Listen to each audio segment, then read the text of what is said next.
Boom, boom, boom, boom, Mr. Stevie's Tall Toy Tales. Hello, my mates, my mate Marmite. If you love Marmite, you can stay. If you don't like Marmite, you can go away. And if you don't know what Marmite is, Google. Oh, blimey. I was up at the crack of dawn today and I was getting ready for this live stream. Live ones always make me slightly nervous, if I'm honest. And it's taken me till 4 o'clock. I finished like 10 minutes ago. I've got notes, I got stuff, I got presentations, I don't know what I've got here. I look like a little fledgling, look like a little fluffy sparrow. I've got my glasses on because I'm getting so old, I can hardly see you now, which is fantastic. So I've got my Ferrari glasses, which if you look very carefully, they're slightly wonky. I obviously have one ear higher than the other. Mother, you made me imperfect or asymmetrical. There we go. Good afternoon.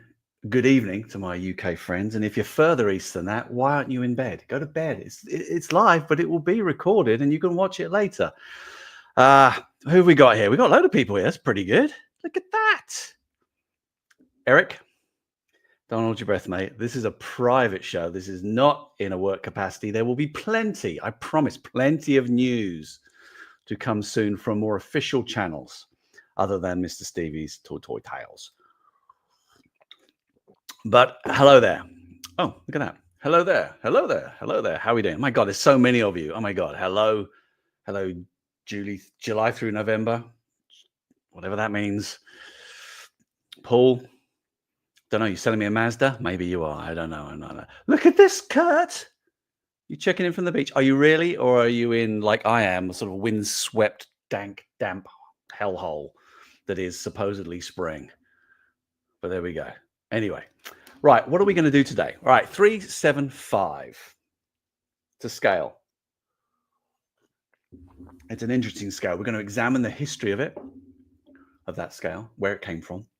We're going to look at why is it unique? Why is it special? Why do a lot of you feel so very passionately about it? All right. Fair enough. Right. And who collects it? I did some polls on my Instagram the other day, which was pretty useful. Who are we? And what's next? What do we want to do with it? Where's it going? What do we fancy doing with it? Us, the collective us, not me or my job, but us, the community. So why don't we start with a little bit of history? Now, let's see if I've got all my things set up. Oh, look at that. Hey, slick, I know. So I've been doing Tall Toy Tales now for a number of years, and I think I'm up to 22 episodes. This is the 22nd. I think I did 7 in my first series, so I'm about nearly 30 episodes in. It's pretty good. And on episode 9 of season 2 of Tall Toy Tales, I did actually give a really quick run through of the history of the scale. I'm going to recap now, just so we've got a little bit of context as we enter into this episode and this discussion. I'm not going to go as quickly as I did before because that was almost like Micro Machines. But let's take a while. But if you do want to watch this episode 9, which is all about adventure people, which led into the history of 375, please do. Please go back and watch. It's got my largest viewership, I think, 6.7 thousand views. Not quite the 52 billion or million that other people get, but there we go. It'll do for me. Pretty good. So where shall we begin? Well, let's begin at the very beginning. 1964, Hasbro, hey, released G.I. Joe, 12-inch army action figure. The first toy doll to coin the phrase action figure, if I am correct. And it did very, very well. And in 1970s, our friends Takara, Japanese company, decided to take G.I. Joe, the army military 12-inch action figure, and sell it in Japan. Funnily enough, it didn't do very well, which hindsight is good. No, an American military doll did not do very well in Japan in 1970. So what did they do?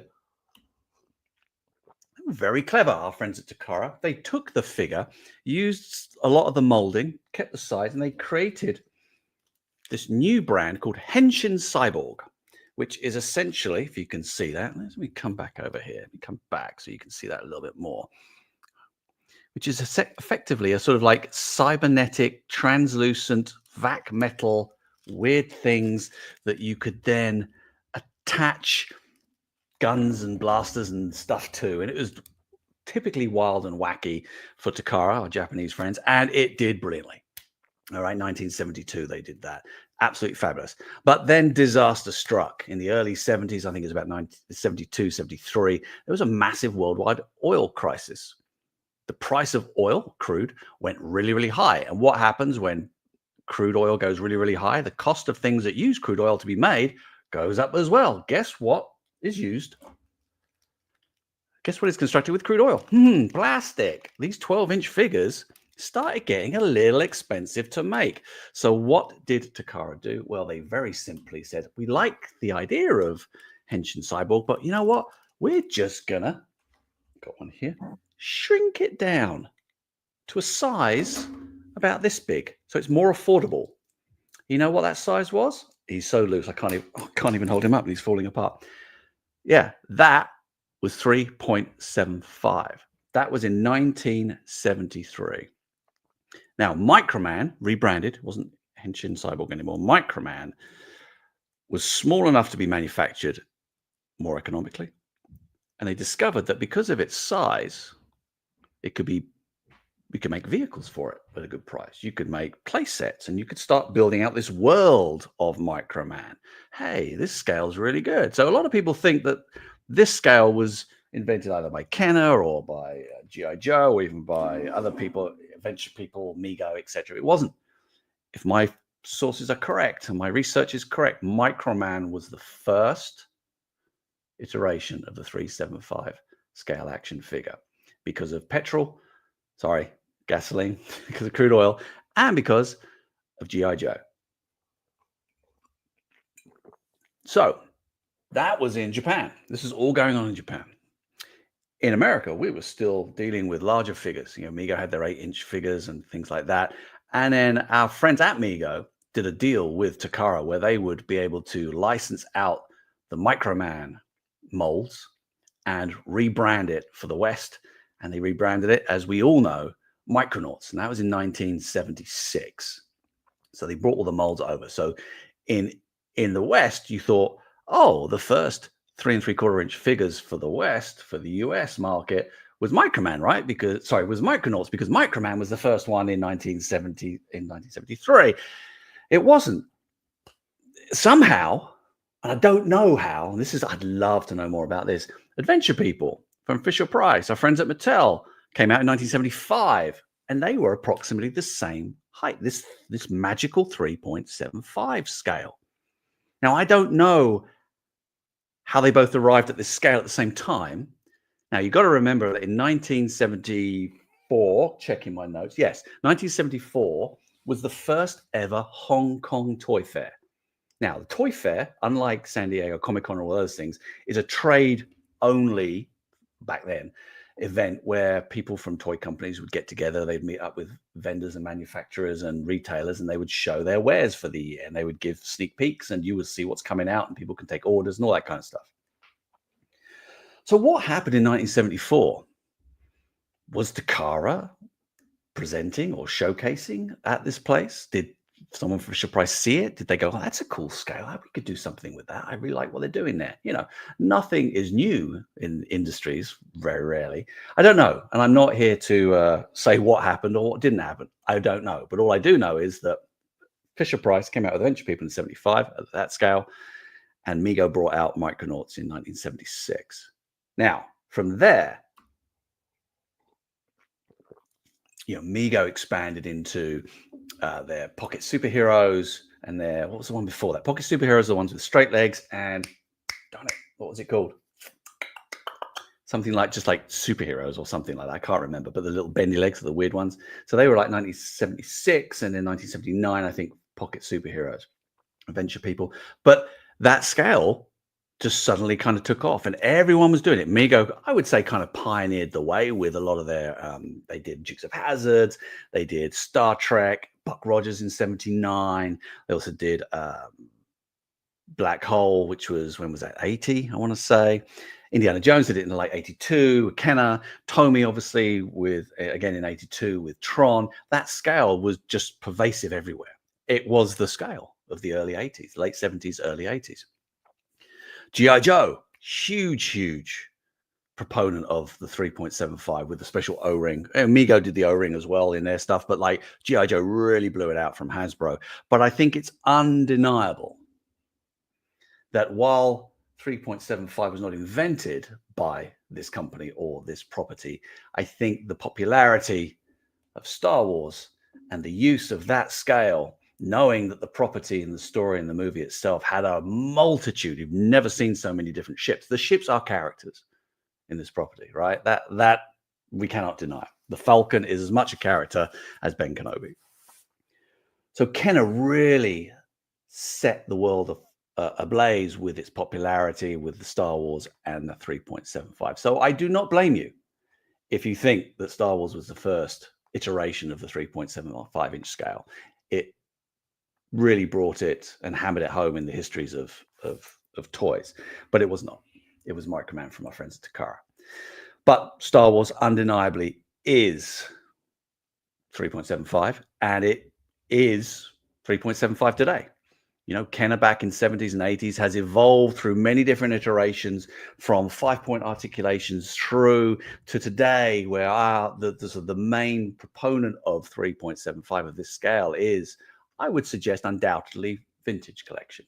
This is our highly articulated, decoed, world-building scale. Now, there are other companies that are doing other properties at this scale, and I'm seeing more and more of them kind of popping up, especially from Japan. And it's interesting. I like to see that people are doing stuff with this scale. But that is essentially the brief history of 3.75. If you learned something, fantastic. If you didn't, well, it's a little refresher. And if I've got anything wrong, which is by no means not possible, then let me know in a nice way. Don't call me out. So there we are. That's the history lesson. Let's come back to me. Whoop, there we go. So let's talk about 375 and why it's special. Oh, by the way, happy 48th birthday, Star Wars, on today, the 25th, appropriate date, which I didn't plan at all. I just thought, I'll do that Sunday, and it happened to be that. So happy accidents. So 375. So as I said, it was huge in the 70s and 80s. It was the size because we had an oil crisis. And then I think by, again, happy accident seems to be the word of the day. They realized, oh, this size is actually really good. It is kind of large enough to get detail and feel good in your hand. I can hold, my hands are slightly bigger. I can hold this in my hand. It's a toy. It feels like it's portable. I can move it around, but I can also play with it with vehicles and play sets and things. And I can kind of create worlds and play, because you've got to remember, when kids are very, very young, from the age of sort of like, when we first start playing, sort of 2, 3, 4, it's all very much, I want to be someone. And when they have toys, they often think of them as friends. I used to carry around my sort of Superman doll, and I didn't think it was a toy. It was like my friend. Oh, here's Superman. This is Superman. But as kids get older and get into sort of like 5, 6, 7 years old, they change their scope to be more what I call God play, which is, well, I'm in charge of this character with this other character, and they're going to do what I say they do, and I'm going to recreate things I've seen on TV, because my brain is developed enough to be able to replay things and kind of understand how to repeat things that I see, and they become into this sort of God play. So naturally, kids want to play out those scenes, and this 3.75 scale allowed us to do that, allowed a generation to do that. So it was a perfect scale brought on by a global mishap with the oil crisis, and it was a happy accident to create this perfect scale. Now, as we moved through the 80s and into the 90s, like any industry, everyone's looking for innovation and point of difference. So after this whole run where everyone was doing 375, it is natural that a company came out and go, well, why don't we change scale? Let's make it bigger. Let's make them bigger. Maybe the oil prices came down. I don't know that bit. But like when you look at, prime example is probably, Superpowers and Secret Wars from Kenner and Mattel, where they went to like, I think, a 4.5 inch. They went a bit bigger. And once they did that, everything got a little bit bigger. We had Batman, you had Jurassic Park, where things were going like 5 inch. Oh, now we'll do 5 inch. And then that brings us all the way up to today, where I would suggest that the most common action figure scale is that sort of 6-inch scale, is that hyper-articulated, super-articulated 6-inch scale, certainly within the collecting universe. Like so many brands, nearly all the brands have 6-inch versions. Like G.I. Joe, that was born on 3.75, has now classified. That's 6-inch. Star Wars, 3.75. We have 6-inch. We have Black Series. When you look at all the brands, they usually hit 6-inch. And that is natural innovation, natural evolution. It is also, there's a lot to do with retail. Now, when you think about it, if someone is walking down the aisle at a retailer and there's so much on offer, those larger figures, those larger sort of 6-inch figures are going to have a pretty good shelf impact. And they pick up a lot of kind of casual purchases. There are a lot of kids that buy 6-inch, like buy Black Series and Classified. There's a lot of kids that pick them up because they're really good action figures at a good scale of the characters that I like. Hey, there's a character I like. So if you put a 6-inch, let's get him. Like if you grab Henry and you put him next to a 3 3/4 inch one, if you don't know the heritage of this and you don't know the benefit of this scale, if you just look at it from shelf presence, you're probably going to go for the 6-inch one because it's bigger. And 6-inch is great. You can get so much character detail. Like get Henry's, is it going to get in scale? His glasses, they're big enough to be able to actually have the glasses removable and all this kind of stuff. Now, a lot of you may go, well, you like 6-inch more than 3 3/4 inch, Steve. And some of you may go, you like 3 3/4 inch more than you do 6-inch, Steve. The truth is, they're different. I like them both. Call me Switzerland, but I like them both. They're very different. The 6-inch is what I call character building. There, if I like a character and I want an accurate representation of him, I'm probably going to go for 6-inch. But if I want to recreate a scene, or I want to put chips in and vehicles and play sets and just build out a world, I can do it in 6-inch, and some people do, and we'll see some people that do it incredibly. But me personally, I would rather do that in 3.75. You know why? Because I think 3.75, if I get old Yak Face, who will always be Yak Face to me, he is big enough to show all the detail. And there's some amazing detail. And you can get soft goods on there. Now, soft goods hang better on 6-inch just because of the way physics works. But I get a pretty good representation. That's pretty detailed.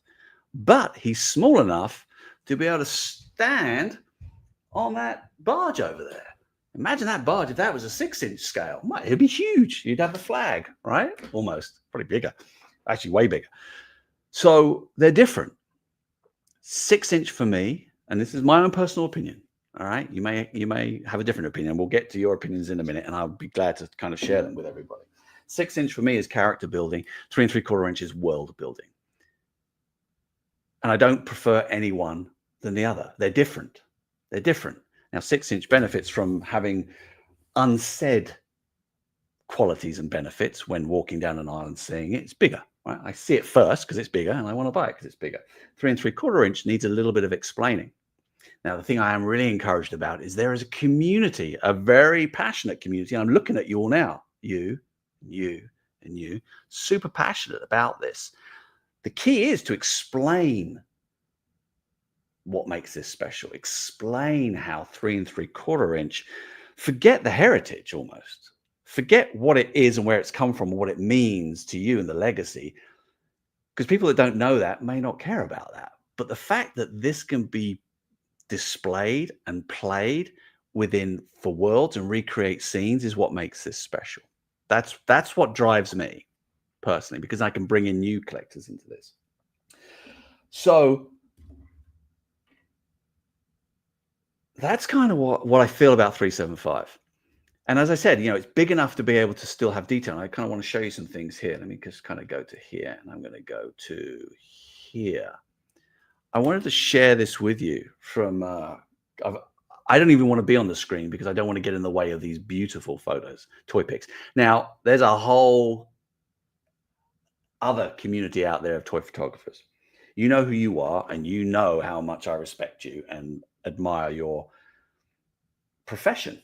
It has evolved from a hobby to an art form to a craft to a profession. People are earning money out there, which I freaking love. I love it. That's a 6-inch and a 3 3/4 inch. This is a 3 3/4 inch toy pick series by Carlo. I'm going to pronounce this wrong, Carlo. I'm so sorry. Velasquez. I think that's right. It can be found on Instagram, PDXTX Carlo. But look at these. These are all 3 3/4. Look at it. Look at it. So they are small enough to build out these. Come back. They are small enough to build out these dioramas, but they're still big enough to photograph and make it look like you're watching cinema. It's incredible. So,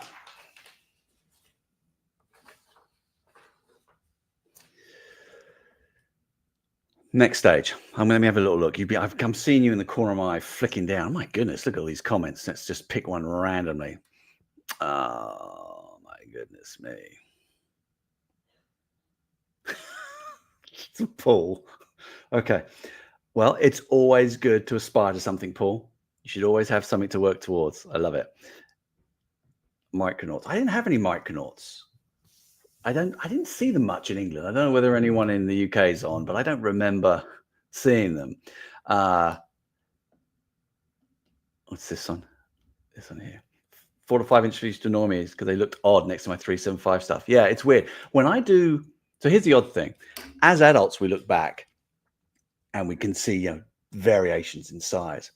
When I do research with children, when we kind of show them our stuff and products and things like that, and I think we're all the same because I don't think kids change that much over the generations. They're pretty agnostic to scale. A 3 3/4 inch figure will play with a 5-inch figure. Now, the 5-inch figure may be a bigger one or a monster, but they'll play happily together. The bit that gets annoying to children generally is when that 5-inch doesn't fit in the vehicle. So I hear you. It does get annoying, but kids will play with multiple scales, but they do get upset when they don't fit in the vehicles, which is why 3.75 is a great scale for that world building. What else we got? I agree with you. Carlo is amazing. I haven't seen anything probably as good at that scale. You can let them breathe, and you can actually, get them into an actual environment to interact with. So let's talk about environments to interact with. I want to talk about, that one. I want to talk about collections because I've mentioned that 375 is a good scale to be able to display with vehicles and things like that. Now, I'm going to guess that most of us have a collection. You can't see mine because I've got a little narrow slice, but my collection's it's reasonable. It's not huge by any stretch. I know people who have huge collections. For example, Chris here, the guy holding the camera, the Collector 77 on Instagram. He's a local collector, and I've been to his house many times, and this does not do his collection justice. This is a tiny corner of his collection. He must have probably 4 or 5 times more of this as his basement wraps around his house. And when I go down there, I am blown away with the size of his collection. It is massive. And he has everything. He has 3 3/4. He has a lot of 6. He has hot toys. He has 12. He has anything and everything. It's massive, huge. And it is always like going to visit Father Christmas, his grotto, when I go down there and have a look. Equally, Bearded Chris, this guy, I just discovered him on Instagram recently. Like, he has a curated collection, which is phenomenal in just the way it's presented. Completely opposite to Chris. Like, Chris is what I'll call a typical toy collector, where it's like black down in the basement, we all hunker down in there. But this is like a museum. The other Chris, I just realized there are two Chris's. The other Chris has it like a museum. It's incredible, and it's huge, and it's just pristine, and it's beautifully presented. It's amazing. Now, you want something that's beautifully presented? Empire Toy Works. Now, this is someone's house I really want to go to. So there is Empire Toy Works in the middle there, and this is his kind of collection. But he builds a world. This is all 3.75. He builds a world or worlds using Star Wars figures. He's got a lot of, you can see there, adventure people in there, but it's all that kind of 1/18th scale at 3.75. And he mixes and matches and mashes up different figures, different stories. He creates his own play sets. He creates his own graphics. Bar none, in my opinion, at this day on the 25th, this is where I want to be. I want to go to this guy's house. It is phenomenal. Look at it. Look at it. Absolutely amazing. Now, flip side. Dino, you're there. I assume you are. You promised me you would be. You got back from the Ipswich town, from the town football. When I was, no, I wasn't 50. No, last year I came over in December. Was it December? Yeah, it was December. Yes, it was December. And I came over to attend Farthest From, a little but very special Comic-Con down on the South Coast. And I like to do the Comic-Cons. I also like to do what I call store cons, which is when I go to different stores and just hang out and talk to people and see what they do and see what they're thinking and kind of, I don't know, whether I sign some stuff or whatever. It's not about me. It's about going and connecting with the community where they are. And there was one point as I was flying over and I was thinking, you know what? I'm going to do one more level. I'm going to do Fan Con, where I'm going to go to people's houses. I've never met Dean in my life. This is Dean Blackhouse and his lovely wife, Steph. I'd never met him before. And we were chatting on Instagram. And I said to him, I'm coming over. And he says, oh, I'll buy you a pint. I said, I'm in Ipswich. Oh, great. I used to live around Ipswich. I'll come up. And I said, can I come to your house? Can I come up and see your collection? And he was like, probably, well, yeah, as long as you don't murder me. I thought the same about him, to be honest. But I turned up and I want to talk to you about his collection, because his collection epitomizes to me why 375 is a magical scale, is a unique scale, and it's a scale that is worth supporting and worth loving. Let me show you. So you saw the two Chris's, right? They were massive and huge. You saw Empire Toy Works. It's like huge. Dean's, if I'm honest, and Dean, you won't mind me saying this, is a little room. That room on the left there, that's his sort of office cum collection room. And it's pretty small. It lives in a very modest flat apartment in Ipswich. And I went around there and we had a great time. We went out for dinner and we sat and we watched, what did we watch? We watched Skeleton Crew, didn't we? And it was brilliant. But like, went to his room and I was like, oh, it's small, isn't it? Because I forget how small everything is in England, being in America. We don't know how lucky we got it with scale. But when I got closer to Dean's shelving, it was like the TARDIS. Everything opened up because Dean was creating these scenes. I'm rhyming a lot today, with Star Wars figures at 3.75. And he was creating these incredible dioramas at a scale that fit in his room. And he wasn't just doing one. He was doing tens of them. And he was 3D printing stuff. He was buying things. He was mixing eras with terms of like vintage, with saga, with legend, with retro. I think he had some stuff. And he was just creating these things. And as I got closer and moved into it, remember when we were kids, we were playing, we used to get on the carpet and get right into it. I was getting closer and closer, and I was just blown away with what he was doing. Got so close that everything suddenly became personal. Like, you look at this, and I'm in the room. It's small, but there's something charming about scale, a smaller scale, when you get to it and get into it. You almost climb into the shelf. And that was his room. And all I can do is raise a glass, which I did. We raised lots of glasses. Raise a glass of beer and say, cheers, Dean, for being the epitome, in my opinion. And you're not the only one, but you're the one I know and the one Something will stick with me till my dying day of going into that little room and the whole world opening up. Now, I've got my collection behind me. So thank you, Dean, first of all. Thank you. So I've got my stuff behind me, and I got home and I always lay mine out a little bit sterile. I've started to do a little bit with Indiana Jones, but most of my Star Wars stuff is just kind of laid out. And it's, if I'm honest, it's a bit boring. I am not doing 375 justice. So for that, I apologize. I apologize to me, I apologize to the products, and I apologize to you. So I'm going to spend some time over the next few months thinking about how I can actually start to create scenes within my collection, because I'm not doing 375 justice. And that, ladies and gentlemen, really is why the 1/18th scale, the 3.75 scale, is uniquely special, because you can recreate your favorite scenes that you grew up with loving within like a 2 foot by 1 foot footprint. And you can do it for multiple scenes. You can do it for multiple brands, multiple movies, multiple, all that stuff. And that is what I think makes it special. Going to come back to me now. See if I've got emotional. Have I got emotional? Not really. So what do you reckon? What do you think? Let's have a little look at this. Let's give Dean some props. Paul, yes. Yes, Dean is so. What's this? Thank you, Dean, for your hospitality and your lovely wife. It was fantastic. Really appreciate. I hope you like this tribute to you, because you deserve it. And Dean does a lot on Facebook, and he runs things. Like, super nice guy. Like, super nice guy. Yeah, I agree. And there's nothing stopping us.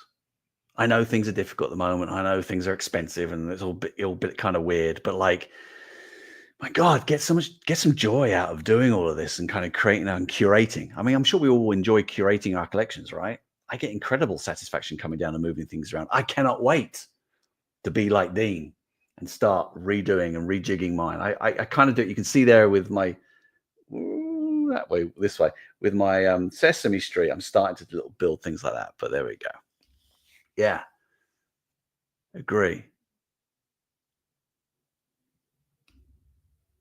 I do. I wonder what Star Wars playset I need for my display. And F.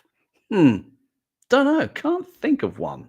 Maybe I'll have a little ponder around on that one. Anyway, all right. I want to get on to, like, who are we? So we've spoken about 375, the history. We've spoken about why it's special and how it's different from 6-inch. And they are both unique, and they are both special for different reasons. So stop fighting and just focus on the positives. Who are we? Who are we all sitting here? So I went out on Instagram and I asked a few questions to find out who you are. I like doing that. So why don't we talk about this? Put to the stage, put it to there. There we go. Oh, no. I want that one. That one. There we go. Caveat. Big caveat here. I'm going to share some poll survey information with you. It is not scientific. This was done on my Instagram post, my own private one, my Instagram account, and about 200 of you responded. And it is very much my audience. So you are mostly in the US, you're mostly male, you're mostly 35 to 50. A lot of Star Wars, some Marvel, some Transformers here and there, but mostly Star Wars. So take this with a pinch of salt, but it's what I've got. All right. So this is by no means reflective of who I work for, and this is no means scientific. This is just stuff that I asked you, but I find it interesting. So I asked you a question, or a series of questions. My first one was, why do I collect 375? No surprises here, because if I got a surprise here, I wouldn't be doing I'd be in the wrong industry, if I'm honest. Number one, world building and playability. We have just spent probably far too long talking about it. You can make a decent scene or battle with lots of characters. Yes, you can. That is why that scale is magical. And that is why it is by far the number one, by far, within the 200 of you, the number one reason you collect it. And I would suggest if that 200 went to 20,000 people I asked, it'd probably be about the same, I would hypothesize. Number two, nostalgia and legacy. You got to remember, not everybody knows about 375 and its history. Some of you probably didn't know that it wasn't from Kenner today, if I'm honest. But a lot of us do. A lot of us have spent many years doing this, and we know the history and we know why it's special. We understand the heritage and the legacy. And we also probably entered into it, which we'll come to it in a couple of slides, when we were kids, when that scale was the scale, when there was nothing else really. Well, there was, but it was really about that scale with all the movies and stuff that were coming out. So nostalgia and legacy cannot be ignored. It feels like a continuation of childhood. And we know why we want to continue our childhood, don't we? Yes, you'll have to find another episode all about that. I can't remember which number it is, but it is there. I talk about that as well. The ABCs, the psychology behind why we collect, and it's linked to childhood and nostalgia. It's very important. Number three, vehicles and playsets compatibility. It's probably same-ish with number one, but the fact that you can now buy lots of vehicles and stuff to go with your figures at a decent scale and at a decent price. There you go, number three. Number four, space efficiency. I can have all this. I may not have as big a room as Chris has that we just saw, but I can collect lots. I can amass lots. I can be in control of my collection. I can be proud of my collection. I can be proud of how many I've got. Because of the scale, I can cram more in, which is always good. Don't get me wrong. I always like people when they buy more. It's fantastic. And affordability. Is it affordable? I don't know.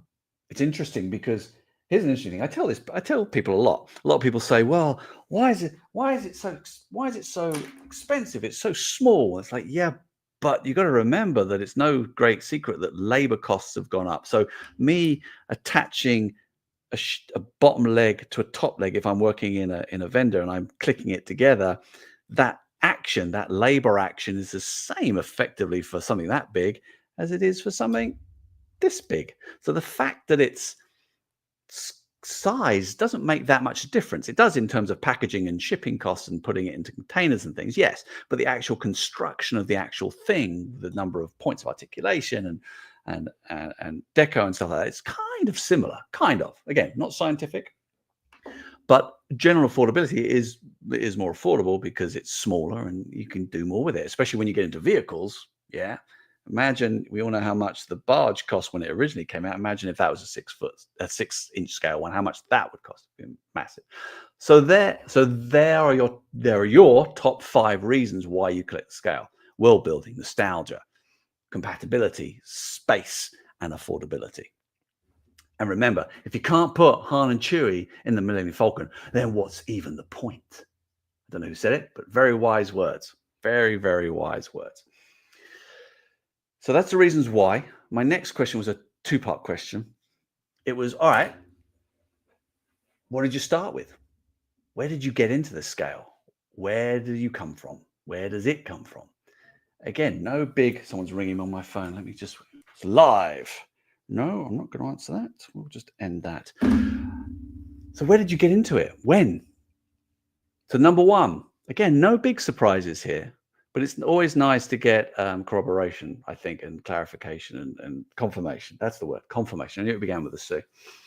Kenner Star Wars from 1978, because it wasn't 77, really, to 85.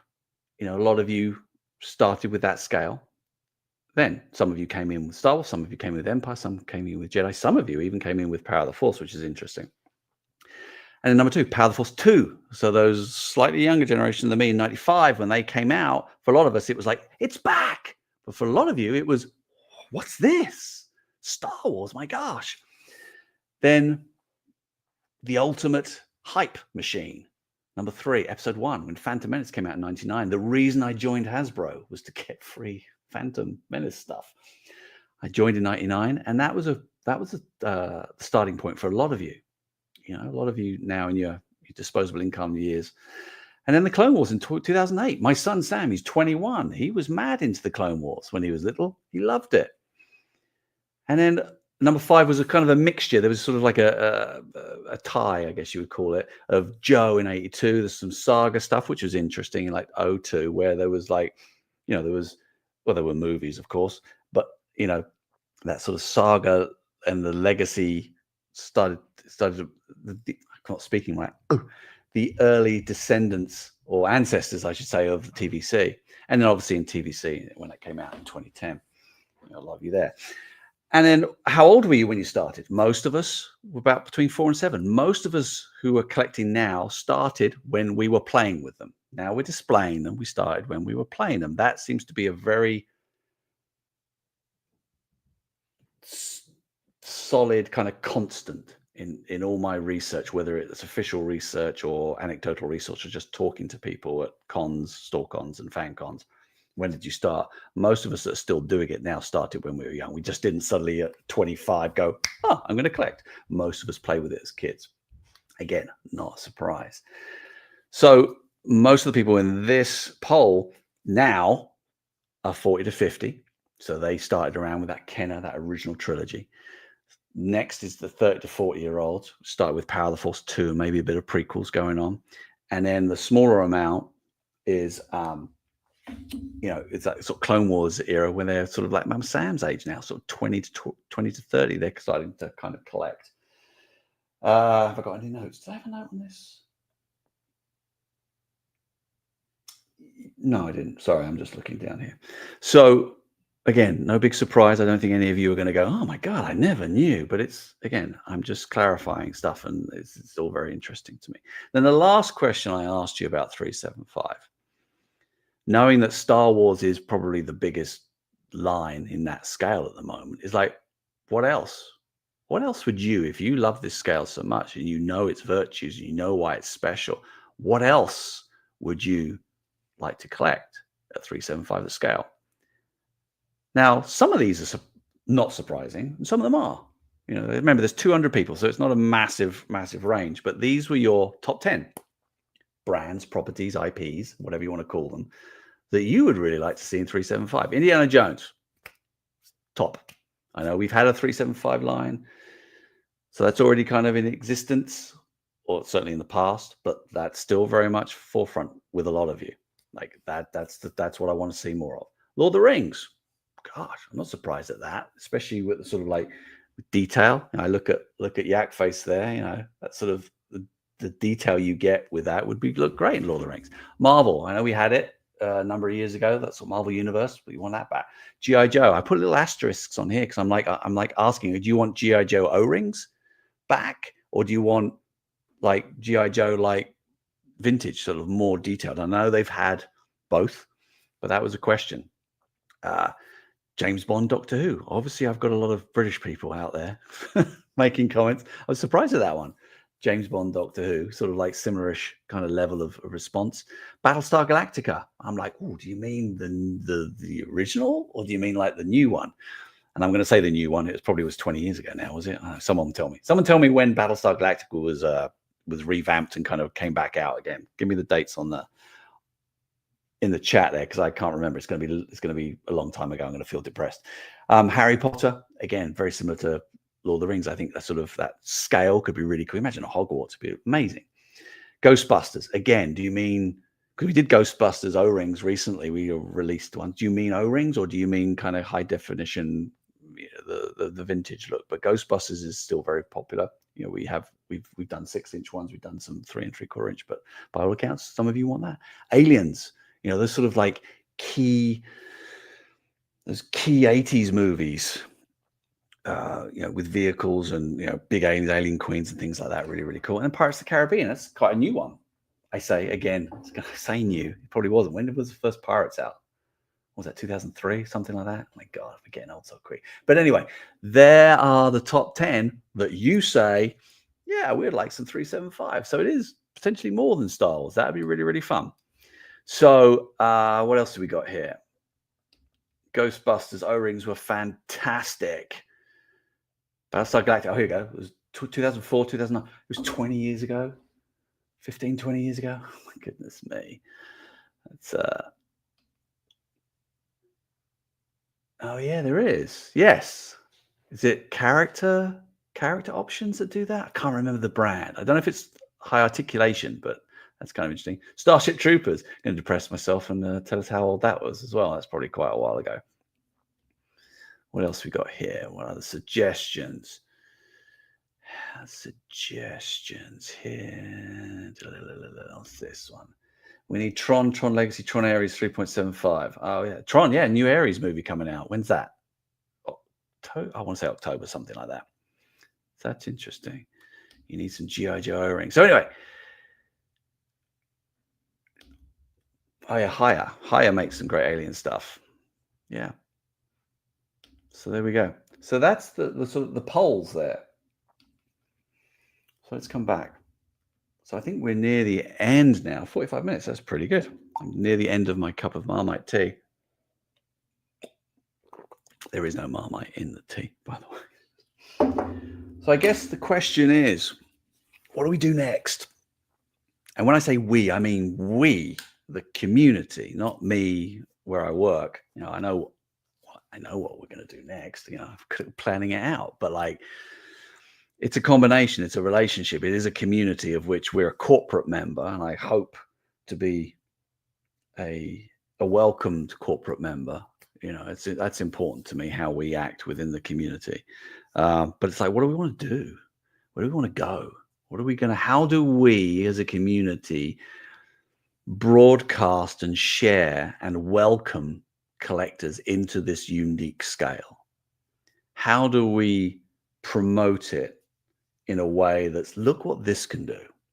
You know, Dean is doing it. I'm sure there are hundreds, thousands, hopefully, of people that do the same thing. So, like, you know, there are Facebook groups or Instagrams like, keep taking photos, keep making it clear it's 3.75. Show the virtues of this scale. Help educate, teach people where this scale came from. Why is it important? Why is it important in physicality, like what you can do with it? And why is it important, if I'm honest, to the history of toys? Where did it stand? What did it mean? Why did it occur? Why is it special? I see a lot of pride in this scale, and often pride can lead to conflict, can lead to defensiveness. You know who you are. I see it all the time. I never ask people to ever apologize for passion and pride, but sometimes I feel that it gets a little bit confrontational when it shouldn't. So I always like to look at the glass, even though it is finished, half. I'm going to take a drink. Half full. Tell everybody why 3.75 is the best. Showcase why it is. Don't alienate people. Welcome people in, because I want more people to work out and realize why it's special. I want to do more with it.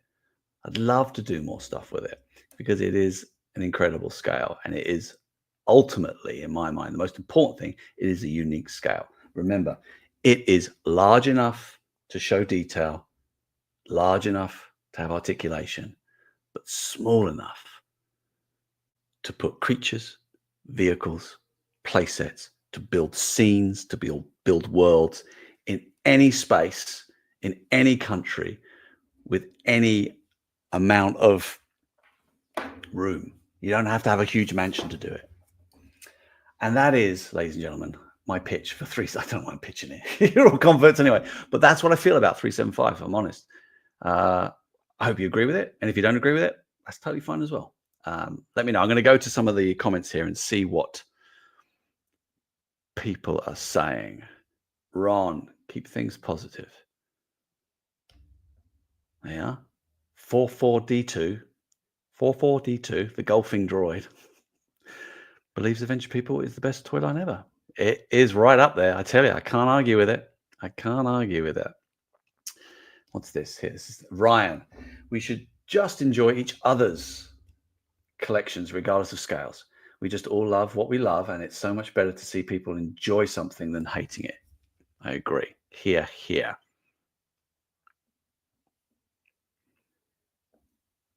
This is diorama building contest at Comic-Con. That's an idea. There's an idea. If I ever do that, I'm not giving you any commission. But that's a good idea. That's a good. Anyway, I think that is gonna be about it. 45 minutes is probably long enough.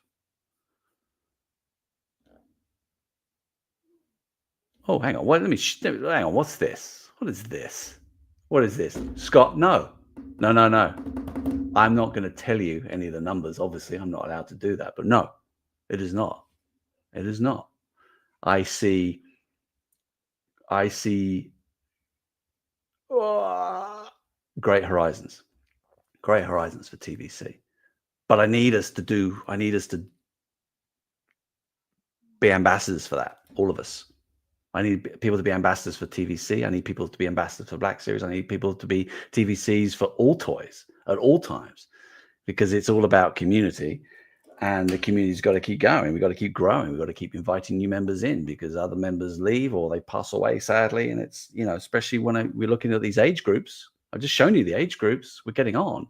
So no, struggle is not the word I would use, if that's any consolation to you. You can believe me or not, whatever you want. I just wanted to kind of address that.